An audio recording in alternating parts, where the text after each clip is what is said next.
Muy bien. Bienvenidos a este quinto y último día del seminario La Ciudad Sonora, Experimentalismo, Música y Auralidad, Bogotá como lugar de escucha, producto de investigación de la beca de investigación Bogotá, un espacio para el conocimiento de las artes, patrocinada por el Instituto Distrital de las Artes de Bogotá. El día de hoy quiero recoger conclusiones, recoger algunas cosas, proponer otras nuevas con base en este proyecto y también parafraseando algunas de otras investigaciones que he llevado a cabo en tiempo pasado para poder relacionarlas con el tema de la música experimental y el tema de la ciudad y Bogotá prácticamente como un lugar para la escucha. En este sentido, quiero proponer un tema que es característico y que hemos podido ver ha sido como regular a lo largo de este seminario y es el tema de la escucha. La escucha y problematizarla a la luz de una serie de conceptos que quiero revisar para poder hablar justamente sobre el tema de la música experimental en Bogotá. Para esto, he querido o quiero traer a colación un tema que ha sido relacionado sobre todo por el giro sensorial en las ciencias sociales y en las humanidades, que es el tema de la experiencia estética. Aquí quiero traer a colación las ideas de Katia Mandoki, quien señala que la experiencia estética, es decir, la palabra estesis, es una manera de estar singularmente alerta como organismo vivo y receptivo al medio, a sí mismo y a los demás, con una agudeza mayor de los sentidos. Es decir, que es la posibilidad de estar alerta, es una propiedad que tenemos todos los seres con sistema nervioso, ¿sí? Aquí naturalmente tendríamos que incluir a los demás seres vivos, los animales, y desde cierto punto de vista también a las plantas, ¿sí? Como organismos vivos que pueden tener una percepción y una experiencia del medio, de sí mismos y de los demás, ¿no? Aquí naturalmente la palabra estesis es para mí pues fundamental, ¿sí?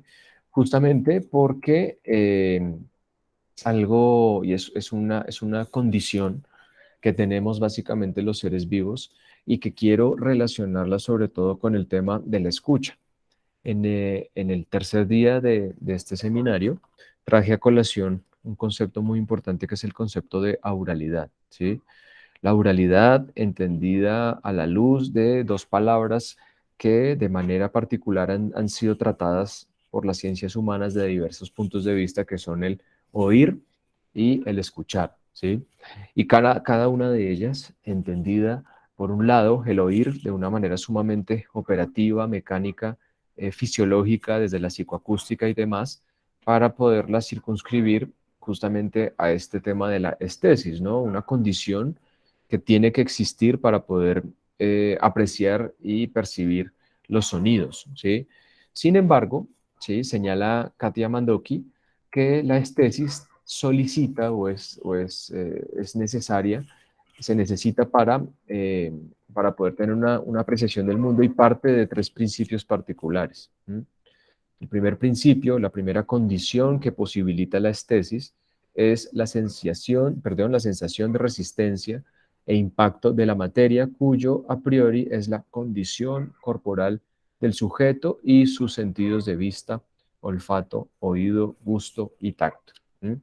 Entonces, el cuerpo humano en esta condición de sujeto a través de los sentidos, puede tener una apreciación, una estesis de lo que le rodea, de sí mismo y de los demás, a partir de sus sentidos, ¿sí? Esto es lo que se denomina como los modos a través de los cuales la realidad puede aparecer también, ¿no? Hay una serie de modos que pasan por estos sentidos y que naturalmente son y hacen parte de nuestra propia experiencia estética, ¿sí?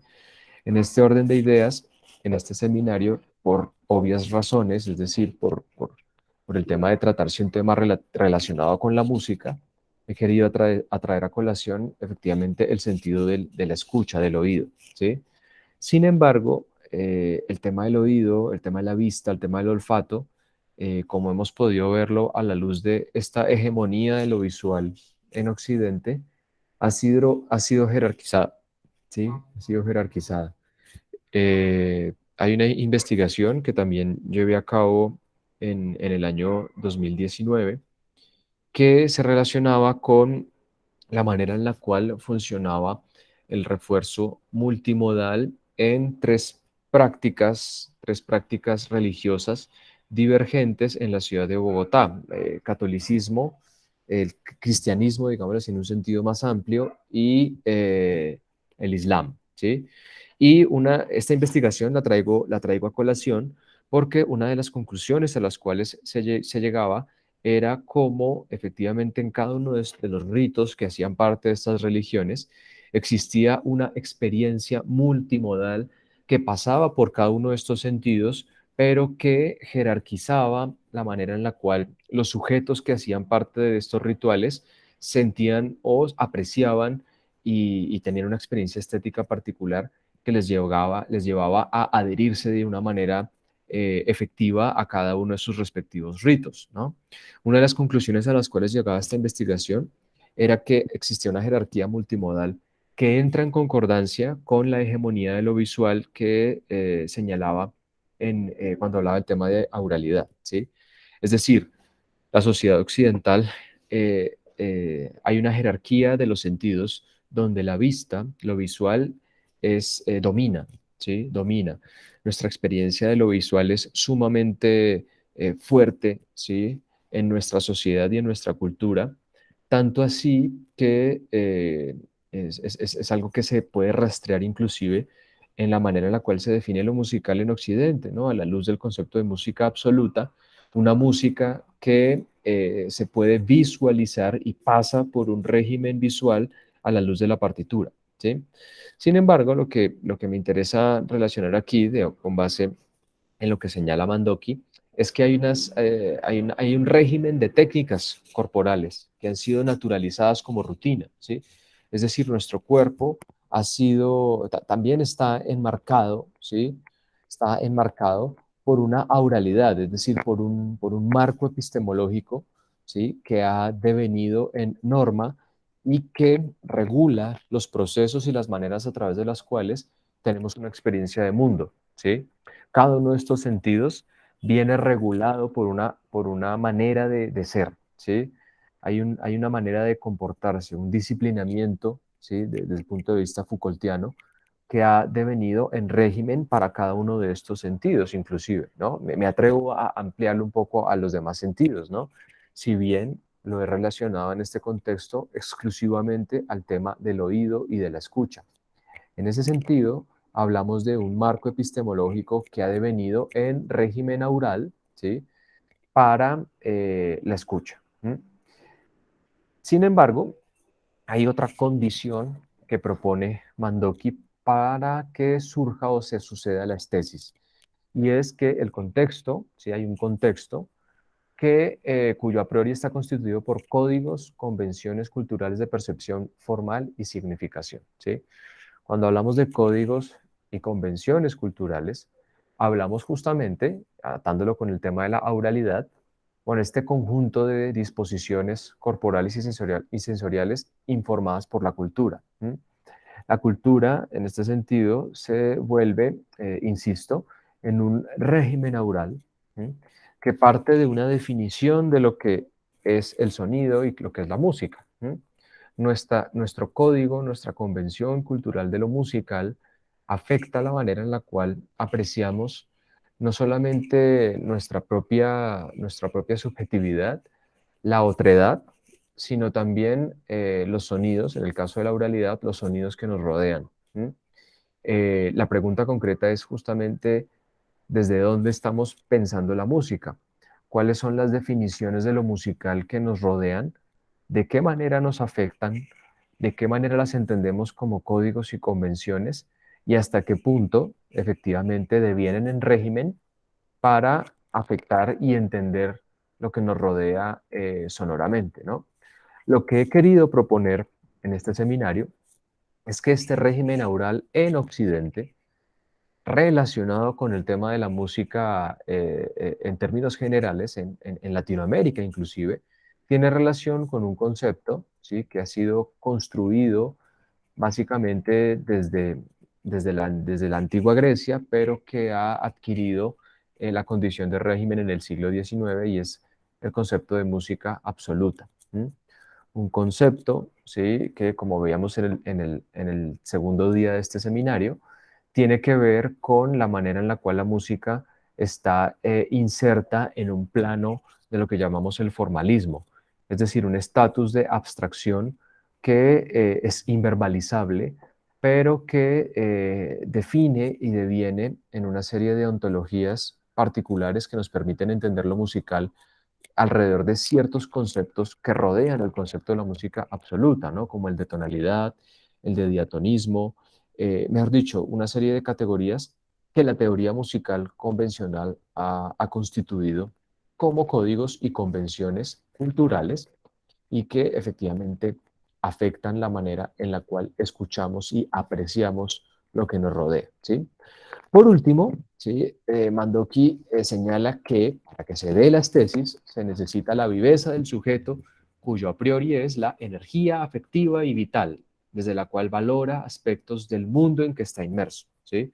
Es decir, la estesis a partir del sonido nos permite valorar aspectos del mundo, ¿sí? En este sentido, relacionado con el objeto de estudio de esta investigación, me interesa revisar qué tipo de valores se generan desde la música experimental en Bogotá respecto, pues, a este contexto y a este mundo en el cual está inmersa la misma experiencia musical, ¿no?, que es, en este orden de ideas, la ciudad de Bogotá. Para entender la música como una posibilidad para demarcar un espacio, ¿sí? Entonces, en el tercer día de este seminario, revisábamos justamente cómo el sonido no solamente nos permite demarcar o abrir la posibilidad de un espacio particular, ¿sí? Desde el punto de vista físico, la imposibilidad del sonido para difundirse en el vacío, necesita efectivamente de un medio, necesita de un receptor, etcétera, pero también permite una constitución de un espacio, pero sobre todo para demarcar un espacio social, ¿sí? Un espacio social, ¿sí?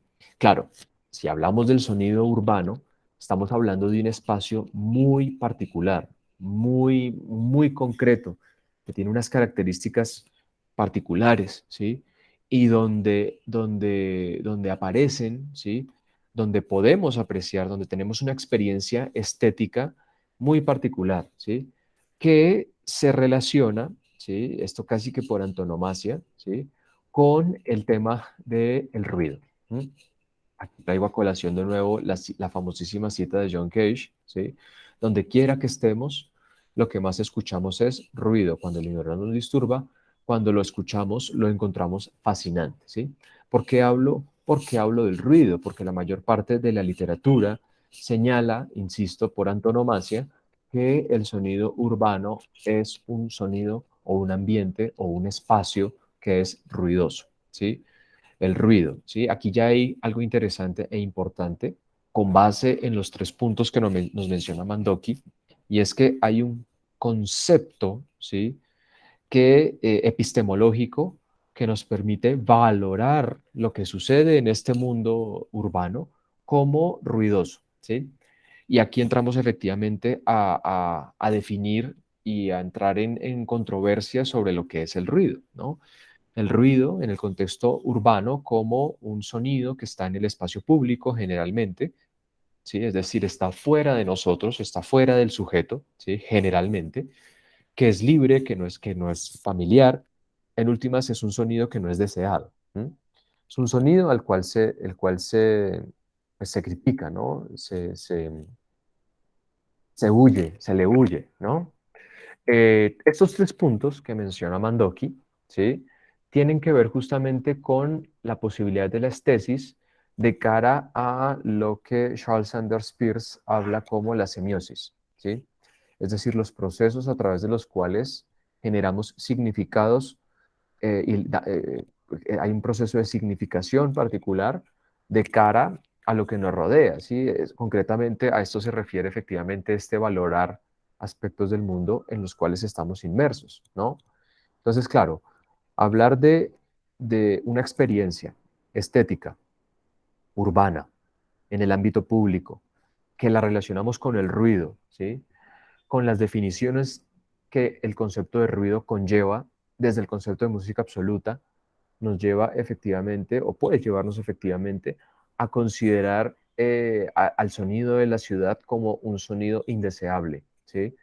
Es decir, el sonido que está fuera de nosotros en el ámbito público es un sonido que es peyorativo, ¿no? Un sonido que tiene una valencia negativa, ¿sí? Es por esto que todos estos temas, es decir, la oralidad, el paisaje sonoro de una ciudad como Bogotá, el concepto, perdón, la definición de esos sonidos alrededor del concepto de ruido y la definición de ruido a la luz de la misma oralidad, es todo esto me interesa relacionarlo justamente con el concepto, o lo he relacionado con el concepto de la música experimental, ¿sí? El día de ayer revisábamos dos casos particulares, ¿sí? Alrededor de el colectivo de la Distritofónica y del Círculo Colombiano de Música Contemporánea a la luz particularmente de tres propuestas artísticas particulares y concretas de Luis Fernando Gooding, Sánchez Gooding, de Rodolfo Acosta y de Sergio Cote, ¿sí? Y en la Distritofónica hablaba justamente de algunas obras del el cuarteto de Ricardo Gallo, del quinteto Primero Mi Tía, entre otros, ¿sí? Por obvias razones, ¿sí? La invitación, que también está en pie, es a escuchar estos proyectos, ¿sí? A ingresar a las páginas de la Distritofónica y del Círculo Colombiano de Música Contemporánea para poder conocer de primera mano estos mismos proyectos musicales y procesos de creación musical, ¿sí? Escapa a las posibilidades de este seminario el poder abordarlos de la manera, hombre, afín, ¿sí? A los sonidos y a las intenciones estéticas que cada uno de ellos propone, pero lo que me interesa es justamente de velar, ¿sí? Delatar cómo algunos de estas experiencias y estos proyectos artísticos tienen que ver con la ciudad de Bogotá y se constituyen como una especie de marco musical, es decir, un significado de esta sonoridad, de esta exterioridad, ¿sí? De este sonido que circunda efectivamente nuestra propia experiencia, que pudiésemos llamarla también cotidiana, ¿sí? De esta experiencia cotidiana y que funcionan como mecanismo para podernos acercar a esos sonidos de una manera mucho más guiada, ¿sí? Guiada, pero también digámoslo así, es una interpretación de dicha sonoridad de la ciudad, ¿no? Es por esto que también me interesa traer a colación, digámoslo así, para poder complementar un poco este seminario, me parece importante traer a colación un concepto que ha sido muy recurrente en el campo de la semiótica, que es el concepto de la metáfora, ¿sí? La metáfora es una figura literaria, ¿sí? Una figura literaria que ha sido, pues, naturalmente altamente explorada y explotada por los estudios literarios, pero que en el contexto de la música me sirve adaptar para poder entender el fenómeno de la música experimental, parte de este fenómeno, como como un signo, un símbolo, en este orden de ideas, de la ciudad de Bogotá, ¿sí? Señala Svikovsky que la metáfora es una estructura simbólica, ¿sí? Que nos permite comprender la realidad, pero que se apoya en una experiencia corporeizada, ¿sí? Aquí me interesa justamente relacionarlo, esta experiencia corporeizada, de nuevo, con el concepto de estesis que señala Mandoki, ¿no? Es decir, hay una condición corporal que pasa por nuestros sentidos, ¿sí? Unos sentidos que tienen una jerarquía donde lo visual predomina, pero lo sonoro, ¿sí? No es que no aparezca, sino que ha sido de cierta manera invisibilizado por la hegemonía de lo visual. Pero esa experiencia corporeizada, ¿sí? Que pasa por nuestro oído, que pasa inclusive por nuestro, hombre, valga la redundancia, por nuestro cuerpo, nos permite tener un contacto de una serie de sonidos que, insisto, los catalogamos como ruidosos, indeseables, etcétera, ¿no? Ese tipo, es el concepto de ruido de por sí, efectivamente, es una metáfora, ¿sí? Es una metáfora que nos permite comprender, ¿sí? Y generar un símbolo alrededor de la ciudad, ¿sí? Aquí habría que señalar efectivamente, como mencionaba el día de ayer, las apreciaciones que desde el campo del periodismo y de la crítica y del reportaje, la crónica, etcétera, periodística, ese tipo de opiniones que han relacionado la música de esta música experimental con la ciudad de Bogotá, ¿no? Es decir, son opiniones que funcionan también como metáforas, ¿no? Metáforas de lo que es la música experimental, pero también de lo que es la ciudad de Bogotá, ¿no? La ciudad de Bogotá como una ciudad ruidosa, disonante, caótica, desordenada, ¿sí? Permítanme la expresión de alguno de los informantes. Bogotá es un mierdero, ¿sí? ¿Sí? Claro, la palabra mierdero no, es un símbolo, ¿sí? Es un símbolo que nos permite comprender algo más allá de lo que es la realidad, ¿no? Claro, a la luz de este tipo de definiciones que son de cierta manera y en algún sentido peyorativas a la luz del concepto de música absoluta, lo que la música experimental quiere delatar es justamente darles una vuelta en su significado y entender que este tipo de metáforas no solamente no funcionan de cierta manera en un ámbito peyorativo inclusive, sino que pueden ser entendidas a la luz de otro tipo de apreciaciones. Es decir, apreciarlas como música, ¿sí? Apreciar la música experimental como música, ¿no? Entonces, tenemos un contexto, ¿sí? Un lugar en el cual habitamos, ¿sí? Que pueda ser parte de nuestra misma cotidianidad, ¿sí? Habría que preguntarse, por ejemplo, ¿sí? Esta pregunta ya te la podría hacer a ti, Hakira, ¿no? ¿Cómo es tu experiencia cotidiana de una ciudad como Quito? ¿Mm? Y en ese orden de ideas poder generar, de cierta manera, un comparativo, efectivamente, ¿sí? Como un ejercicio simplemente, un ejercicio estético, ¿no?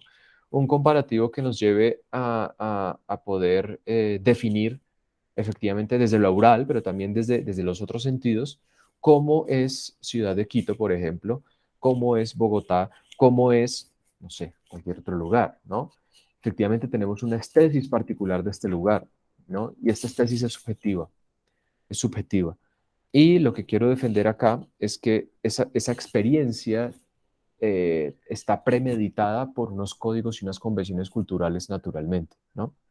Si mi concepto de lo musical, si mi concepto de lo aural está anclado a la luz de un régimen aural particular, pues mi experiencia será determinada, ¿no? Determinada, ¿no? Aquí, y ya lo voy a revisar también un poco más adelante, entra en conflicto el tema de la educación musical, ¿sí? Juan Pablo en alguna de los seminarios señalaba justamente esta condición, digamos así, desde el punto de vista de la biología evolutiva, ¿sí? Cómo nuestros oídos, nuestro cuerpo humano está justamente delimitado por una serie de aspectos fisiológicos y demás que nos permiten entender los sonidos que nos rodean como ruido, como música o como no, como lo que sea, ¿sí? Sin embargo, aquí me interesa también delatar que si bien hay unas condiciones que efectivamente pasan por lo biológico, también hay unas condiciones que pasan por lo cultural y en ese orden de ideas pasan también por la educación que hemos recibido como personas, como seres humanos. Cada uno de nosotros tiene una educación y ha tenido una educación musical. ¿Sí? Esto no tiene nada que ver naturalmente con el concepto de la formación musical regular o regularizada a la luz de la universidad o los programas de música, etcétera, sino que pasa justamente por la manera en la cual desde nuestra formación más primigenia puede ser definido lo que suena bien y lo que suena mal, ¿sí? Hay sonidos buenos y hay sonidos que son malos, ¿sí? O bonitos o feos, ¿sí? Aquí hay una serie de juicios de valor efectivamente que delimitan una auralidad, ¿sí? Entonces, volviendo un poco al tema, ¿sí? Para no irme más lejos, ¿sí? tenemos justamente una definición de una estesis, ¿sí? Que en el contexto del ámbito bogotano, ¿sí? Es relacionado con el concepto de ruido, ¿sí? El ruido. Sin embargo, el ruido, ¿sí? Entendido efectivamente como un sonido que es desagradable. ¿Sí? Esto es casi que indefectible, ¿no? O sea, decir que el ruido es bello es algo casi, es un oxímoron muchas veces, ¿no? Es un oxímoron, ¿sí? Claro, como hemos revisado en el tercer día de este seminario, el concepto de ruido ha sido visualizado y revisado a la luz de otras propuestas estéticas, sobre todo desde finales del siglo XIX, pasando por las mismas apreciaciones de John Cage, quien pretende darle un lugar al ruido dentro de nuestra experiencia estética. Y esto es lo que me parece importante de señalar, ¿no? El ruido, ¿sí? ¿Qué es el ruido? Más allá de ser un sonido inarticulado, desagradable, ¿sí? Insisto también en el contexto del ruido en el ámbito público, ¿sí? Es decir, un sonido que se tiende a anular, porque también es un sonido que no lo generamos nosotros, lo genera el otro, lo genera un otro que muchas veces queremos acallar o simplemente anular, ¿sí? El concepto de ruido, esta experiencia estética de la ciudad de Bogotá, ¿sí? Pasa dentro o a la luz del fenómeno experimental por un fenómeno que es denominado y tratado por Ana María Ochoa en varios de sus textos como el fenómeno de transducción y en textualización, ¿sí? El concepto de transducción tiene relación con este transformar una fuente sonora en otra. ¿Mm? El concepto generalmente se relaciona con el ámbito de la física, aunque ha sido tratado también en el campo de la antropología. Por un lado, desde el punto de vista físico, como el cambio de una fuente sonora a otra, es decir, cuando, por ejemplo, a través de las tecnologías de la grabación, se inscribe un sonido que cambia al momento en que es inscrito y reproducido. ¿Mm? Esto es lo que sucede y se puede visualizar efectivamente en los conceptos y en los imperativos de realismo y de alta fidelidad que los dispositivos de reproducción y grabación han pretendido a lo largo de la historia. ¿Sí? Eh, la grabación y el formato efectivamente de esta tecnología ha pretendido justamente transformar una fuente sonora en otra, pero apelando a una fidelidad, ¿no? Una fidelidad que no es posible, ¿no? Entonces, es sí, ha devenido en un imperativo, ¿no? La alta fidelidad se ha vuelto como en un objetivo fundamental, sobre todo para los aparatos de reproducción sonora, ¿no? Y visual también. ¿M? Sin embargo, el concepto de transducción en la antropología ha sido entendido como sobre todo a partir de la obra de Viveiros Castro, eh, pasada por el filtro de los textos de Ana María Ochoa, ha sido tratado como un proceso de malinterpretación, ¿sí? Es decir, una información, ¿sí? Que pasa de un medio a otro, de una persona a otra, de un mecanismo a otro, de un mecanismo de inscripción a otro, y se produce un ruido, valga la redundancia, un proceso de malinterpretación, ¿sí? Eso, por ejemplo, es evidente en el tema de la partitura, ¿no? Que lo mencionaba en algún momento. La partitura ocasiona un mecanismo de transducción, ¿sí? La partitura es una tecnología de inscripción, pero no es la música. No puede serlo, no puede contener la complejidad del sonido a cabalidad, ¿sí? Por eso hablamos de un proceso de transducción allí, ¿no?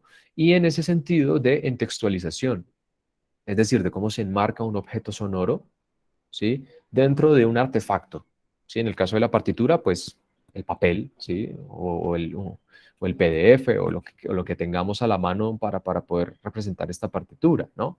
Sin embargo, lo que me interesa de cara al tema de la música experimental es delatar cómo efectivamente la música funciona como un proceso de transducción de este ruido, ¿sí? De este ruido que aparece en la ciudad de Bogotá y cómo la música experimental en ese sentido, ¿sí? es, eh, obra un proceso de transducción, ¿sí? Proceso de transducción en el paisaje sonoro bogotano, ¿m? Para transformarse en símbolo. Funciona como un símbolo. La metáfora efectivamente no es una lectura literal y efectivamente la música experimental no podemos leerla como un instrumento de literalidad, ¿sí? Lo que hace la música experimental que está influida o influenciada por el paisaje sonoro de Bogotá no es una fotografía, un fonograma, un fotograma ¿sí? No es eso, efectivamente, es un símbolo, es una metáfora, es una malinterpretación, ¿sí? Es una reinterpretación de lo que es la ciudad de Bogotá. Y aquí es donde obra lo que más me interesa a mí, y es la importancia de la música experimental en un contexto como el bogotano, ¿sí? Y otros, naturalmente, ¿no? Porque cuando entendemos la música como una metáfora, efectivamente, podemos concederle al fenómeno experimental la posibilidad de permitirnos interpretaciones que exceden a una lectura literal de lo que sucede afuera en el ámbito público y que generalmente entendemos como ruido. Es decir, que esto que puede ser desagradable, inarticulado, etcétera, adquiere de cierta manera una condición de articulación que desde el punto de vista de la música experimental me permite entender el fenómeno como una metáfora de la ciudad de Bogotá. Y en ese sentido es sumamente importante lo que realiza este fenómeno, ¿sí? Es por esto, ¿sí?, que efectivamente aparecen una serie de conceptos, ¿sí? Aquí los cambios simplemente, ¿sí? El concepto de ruido a la luz del tema de la polución, ¿sí? De la polución auditiva y sonora en un contexto urbano, particularmente el de Bogotá, ¿sí? Es decir, algo que nos afecta corporalmente, que es ruido, valga la aclaración, ¿sí? Pero que a la luz del fenómeno experimental, ¿sí?, interpela nuestra escucha, la interpela para que podamos vincularla con un contexto particular que es, pues naturalmente, el de la ciudad de Bogotá, ¿no? Sin embargo, aquí yo sumaba otro aspecto, ¿sí?, que lo he venido mencionando también medianamente a lo largo de este seminario, y es el concepto de la abyección, ¿no? Porque aquello que es ruido, aquello que es polución, es todo aquello que es desagradable, que se rechaza, que no queremos, ¿sí? No queremos eso, ¿sí? Pero aquí viene una pregunta importante, y es, si el ruido que sucede fuera, ¿sí?, ahorita en este momento en la ciudad de Bogotá, eso que entendemos como ruido, gran parte de eso, y eso es una condición particular del sonido urbano, es que son sonidos que son realizados por otros, ¿sí?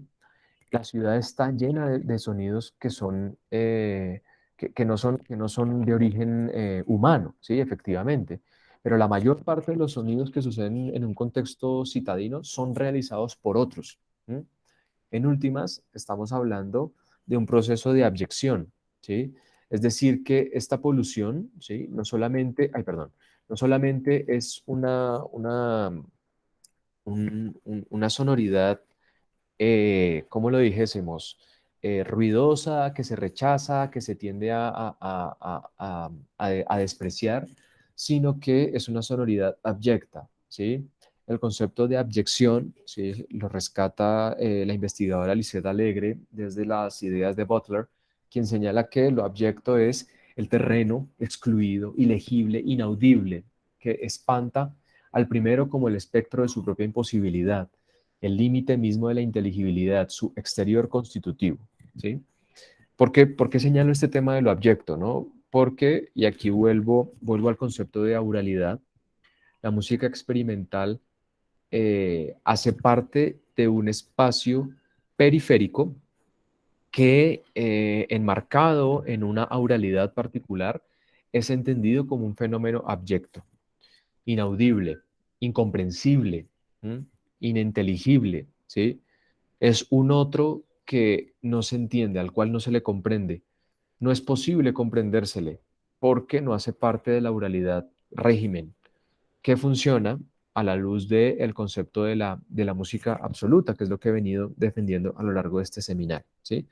Aquí vuelvo efectivamente a un problema que tiene relación, por un lado, con la educación musical que nosotros recibimos. Nuestra educación musical está mediada por un concepto aural que parte desde el concepto de la música absoluta, ¿sí?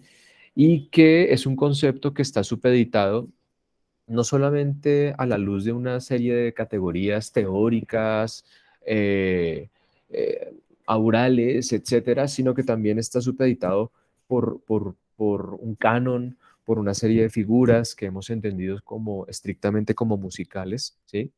Y que nos permiten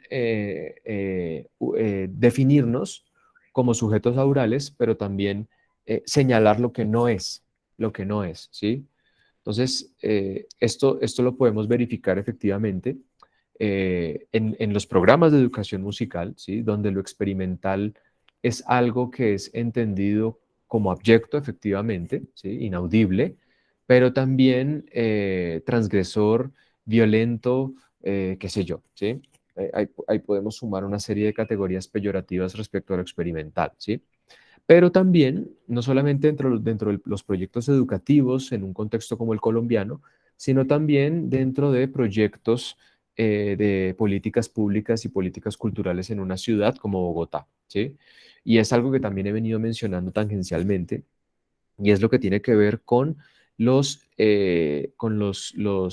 proyectos de financiación y de patrocinio a proyectos experimentales en una ciudad como Bogotá y en un país como Colombia, ¿no? En una ciudad como Bogotá, donde gran parte de la experiencia musical está ligada al formato de las orquestas, ¿sí? La Orquesta Sinfónica de Colombia o la Orquesta Filarmónica de Bogotá, y a sus respectivos proyectos aliados, ¿no? La Orquesta Sinfónica Juvenil, el cuarteto juvenil, perdón, la Orquesta Filarmónica Juvenil, etcétera, ¿no? ¿Qué ha sucedido? Que efectivamente la música experimental en Bogotá ha tenido que buscar sus propios lugares, ¿sí? Sus no lugares, ¿sí? Sus no lugares, ¿sí?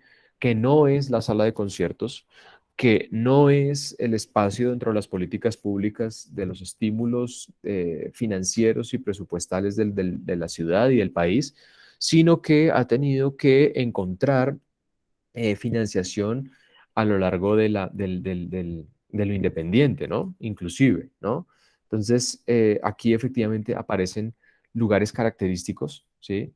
En la ciudad de Bogotá, que son lugares no convencionales para la escucha de la música experimental, ¿sí? Como por ejemplo el bar Matic Matic, que está ubicado en la calle 63 con carrera 11 aproximadamente, y que es un lugar que es atípico para la escucha musical convencional, ¿sí? Es decir, uno no va a un bar a escuchar música académica, ¿sí? Uno no va a un bar a hacer eso. Eso lo hace uno en una sala de conciertos. Pero ¿qué sucede en este bar? Que efectivamente es un bar que transgrede con ciertas dinámicas y que trae a colación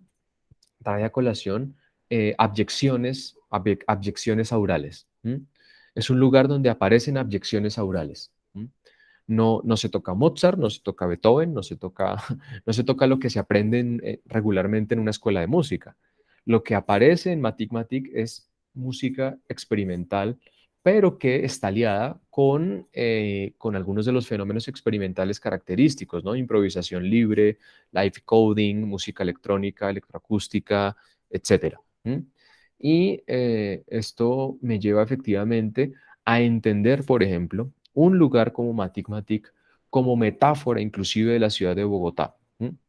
Es decir, es un poco particular lo que voy a decir, ¿no? Es escuchar a Bogotá, una Bogotá dentro de Bogotá, ¿sí? Suena un poco raro lo que estoy diciendo, ¿sí? Pero Matic Matic es una metáfora de la ciudad, ¿no?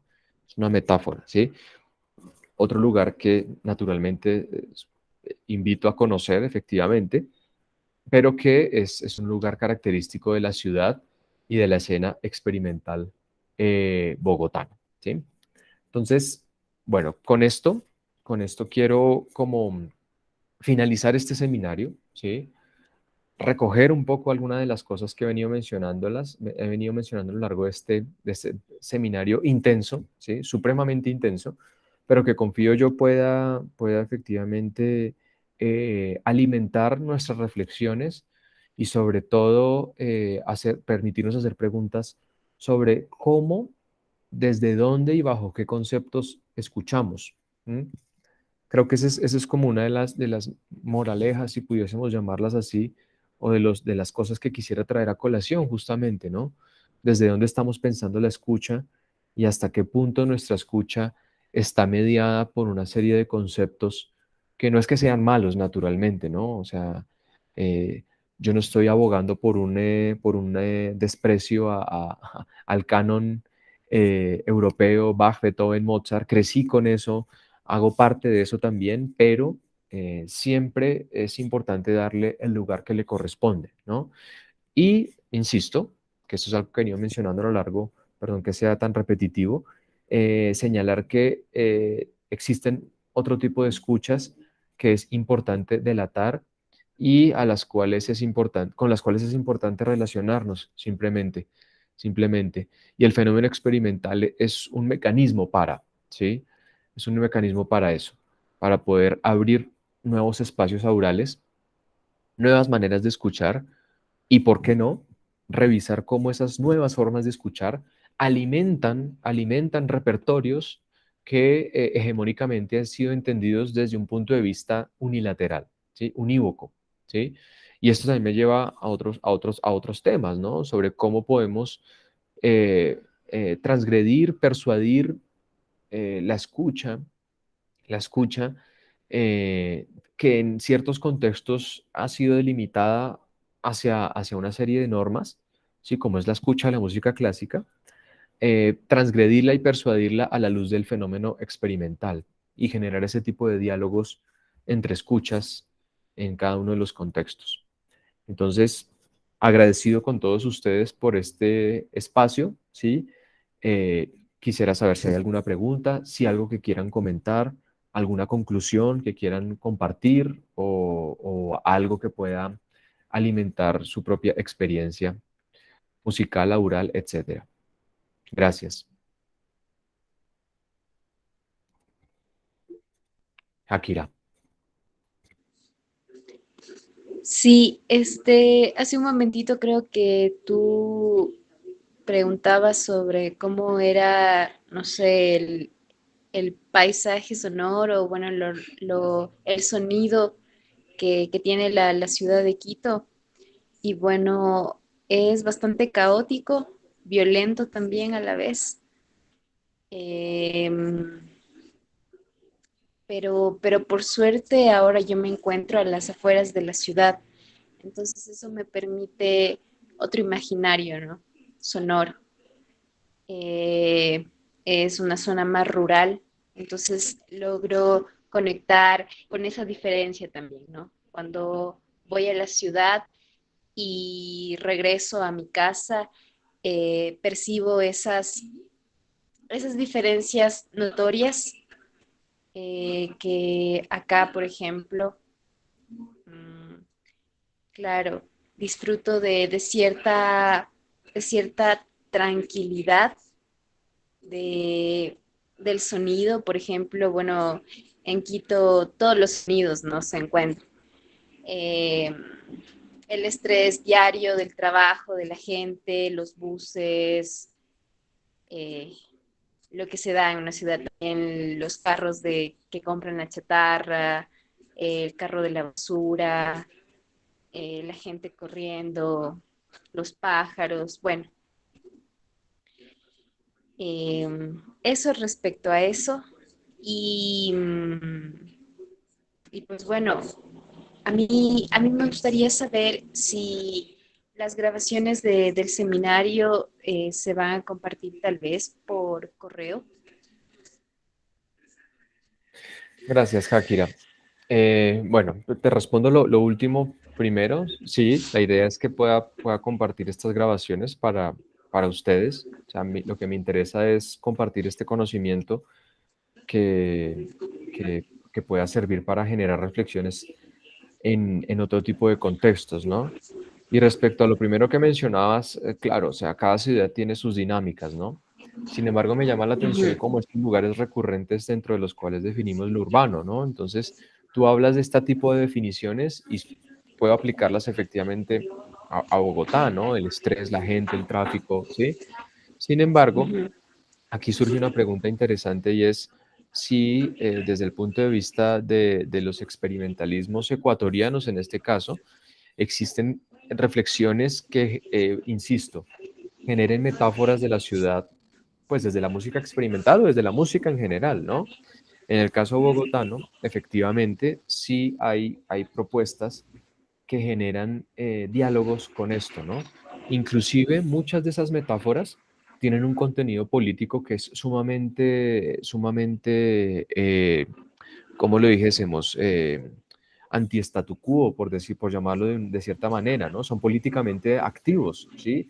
Claro, esto que estoy diciendo puede resultar obvio porque pues, toda música tiene un componente ideológico que le da sentido, ¿no? Pero en el caso de algunos productos de investigación experimental, perdón, productos artísticos experimentales, hay propuestas que se enfrentan ciertas dinámicas de la ciudad propia, ¿no? Entonces, por ejemplo, ahorita me acuerdo, me viene a la mente un tema justamente de el quinteto Primero Mi Tía, que hace parte del colectivo La Distritofónica. Hay un tema de ellos que se llama Transmilenio, ¿sí? Transmilenio es este especie de metro, ¿sí? De transporte público en la ciudad de Bogotá, y la ciudad lo que hace es generar una crítica a ese sistema, ¿sí? Y, y justamente desde lo sonoro, responder a cómo el medio de transporte es en realidad un remedo de bus. ¿M? Es decir, es una crítica al sistema, a ese sistema de transporte, ¿no? Entonces, aquí lo que me interesa también señalar es que el fenómeno experimental no solamente tiene un componente de representación del paisaje sonoro, sino que inclusive tiene repercusiones desde el punto de vista político. Y eso también es algo que, pues no lo he tocado no lo he tocado directamente, pero es algo que también se puede extender la investigación a eso, ¿no? Que las representaciones musicales tienen una repercusión política y hay una intención política detrás. Y eso también es importante delatarlo, ¿sí? Porque lo político siempre, sobre todo desde el punto de vista experimental, está presente. Por ejemplo, ahorita que pasó todo no sé si estás al tanto, Shakira, de que aquí en Bogotá, durante el tiempo de pandemia, hubo una serie de paros y protestas en contra del gobierno del actual presidente Iván Duque, ¿sí? por Y supuesto que sí. ese espacio en la ciudad, en tiempo de pandemia, ¿sí?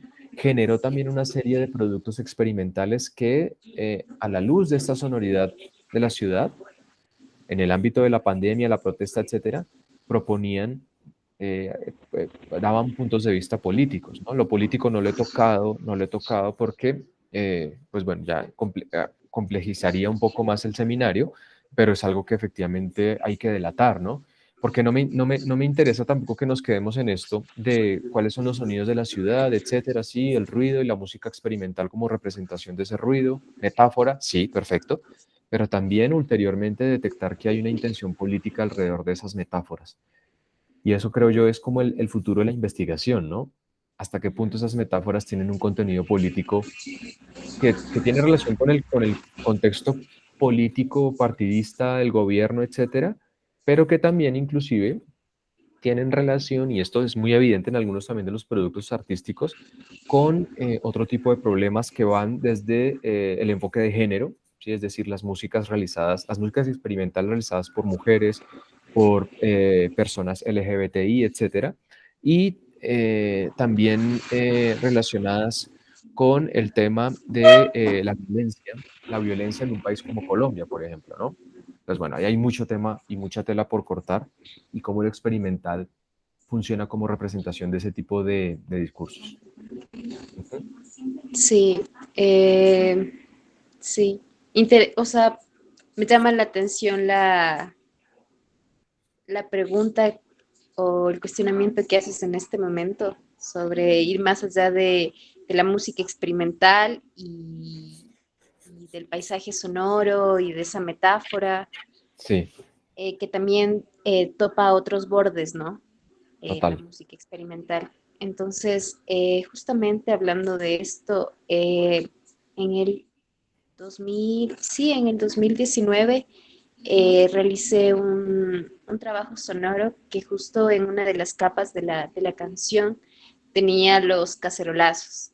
Los Mm, cacerolazos que, bueno, en el ambiente se producían justo en esa época que pasó acá en Ecuador, con las cuestiones políticas de Lenín Moreno y otras cuestiones. Entonces, claro, ahí yo, por ejemplo, a partir de mi producción sonora desde el 2019, me he ido preguntando como, eh, ¿por qué, o sea, por cuál camino voy a ir, ¿no? O qué puntos voy a ir topando. Y en realidad, por el momento, ha sido bastante volátil. Justo ahora realizaba una pieza sonora sobre la minería submarina. Y claro, o sea, también es una cuestión de, lo conecto con filosofía personal sí, y también con una cuestión de, no sé si sea una cuestión política, ahora me pregunto eso, pero mm, claro, o sea, y también es una cuestión de, mm, bueno, eso por el momento. vale. Y ajá, sí. Pues el punto es ese, o sea, revisar justamente cómo la música experimental tiene una postura política y puede servir como punto de partida para discursos políticamente muy abiertos y que son críticos, son críticos. Entonces, Ujú. eso es lo que me interesa en un principio. Ujú. No sé, Juan Pablo, tenías la mano levantada también, perdóname. Sí. Profe, ¿cómo estás? Buenas tardes. Buenas Buenas tardes a tardes. todos. Mira, muy interesante las propuestas, muy interesante el conocer que el ruido no es solo caos, que el caos es donde empieza todo, sino que el caos es el ruido es una manifestación de una postura no solo mía, sino demográfica, cultural, Ujú. es una postura de la Se cortó. sino viene de mis antepasados, viene de mis padres, viene de mis abuelos, y ese tipo de ruido que puedo manifestar en un momento en el que yo desee o en el que yo tenga una postura ante una situación emergente, llámese un estrés personal, llámese una contraposición hacia un mandato, llámese una contraposición hacia los servicios públicos, pero es una forma de expresar, es una forma de determinar que un tipo de ruido en específico me puede dar a explotar todo eso Sí. que yo siento, me puede permitir liberar, por así decirlo, las cosas que me están presionando y realmente es una excelente propuesta la música experimental en muchos ámbitos. Desde mi punto de vista, profe, me gustaría explorar este tipo de música experimental en mis pacientes, especialmente en los pacientes en los protocolos finales de vida, que es los que yo trato de mis pacientes, para ayudarles a esos pacientes a que liberen lo que sienten, lo que los afecta en esos momentos de soledad, que es ese momento de la muerte, en ese momento de soledad, para que ellos sientan libertad de determinar me siento libre, me puedo expresar como yo quiera, es una de las cosas que me gustaría empezar a trabajar. Muchísimas gracias, profe, por abrir un nuevo panorama dentro de mi conocimiento y por todos los aportes que han realizado a lo largo de este seminario. No, Juan Pablo, gracias a ti, porque aquí ya abres una serie de preguntas que pueden ser también supremamente pertinentes y que tú me corriges si lo estoy entendiendo mal, pero que inclusive tienen que ver con el tema de la musicoterapia. Es decir, cómo la música, aunque, aunque habría que, en este contexto habría que ampliarlo un poco más, no a la musicoterapia, sino a la sonoroterapia. No sé si pudiese existir ese tipo de nombre, ¿no? Y cómo efectivamente la música y el sonido tiene o funciona como mecanismo terapéutico en el caso que está señalando para un momento particular, ¿sí? Como es el enfrentarse a la muerte, ¿no?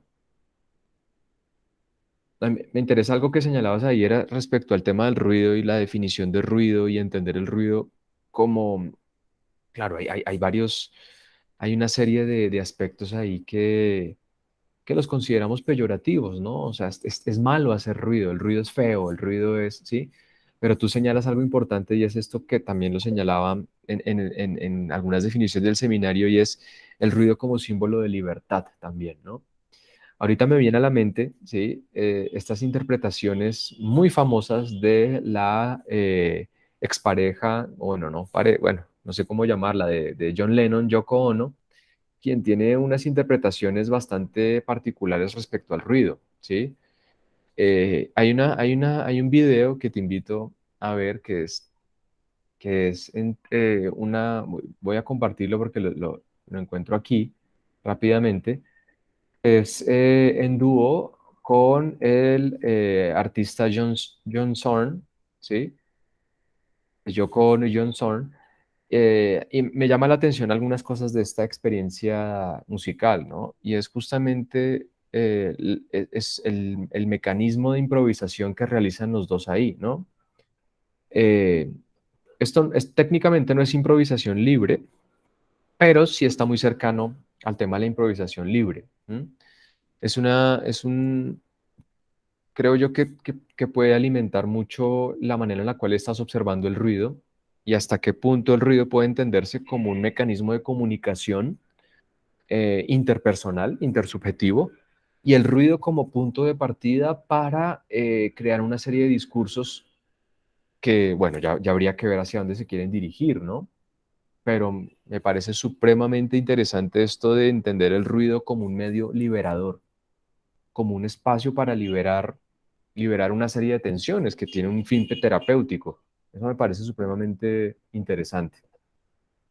Gracias, Juan Pablo. Gracias por tu, que pues me alegro que te haya servido el seminario y que haya sido de aporte. No, muchísimas gracias a usted, profe. Realmente muy enriquecedor, muy enriquecedor en muchos Bueno, de los aspectos que yo laboro. Como te explicaba, muy enriquecedor. Gracias por abrirme un, un paradigma gigante en la cabeza para empezar a explorar y empezar a determinar muchos aspectos en los cuales yo puedo ayudar a mis pacientes de esa manera. Profe, muchísimas gracias. no, a ti, Juan Pablo. No sé si alguien más quisiera compartir. Permítame mientras yo enciendo aquí la luz porque ya anocheció. Un segundo.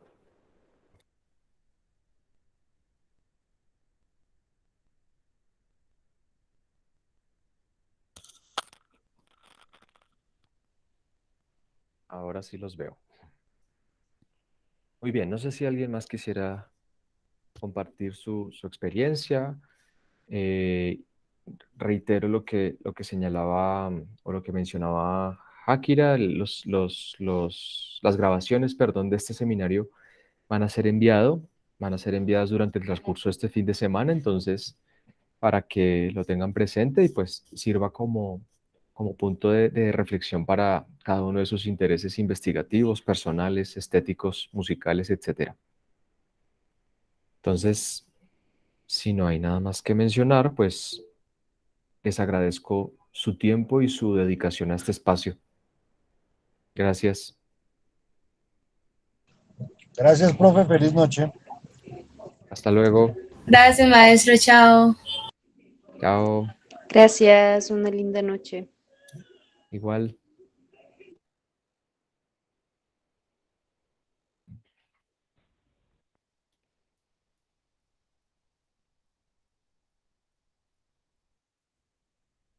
¿Me regalas 2 minutos, maestro?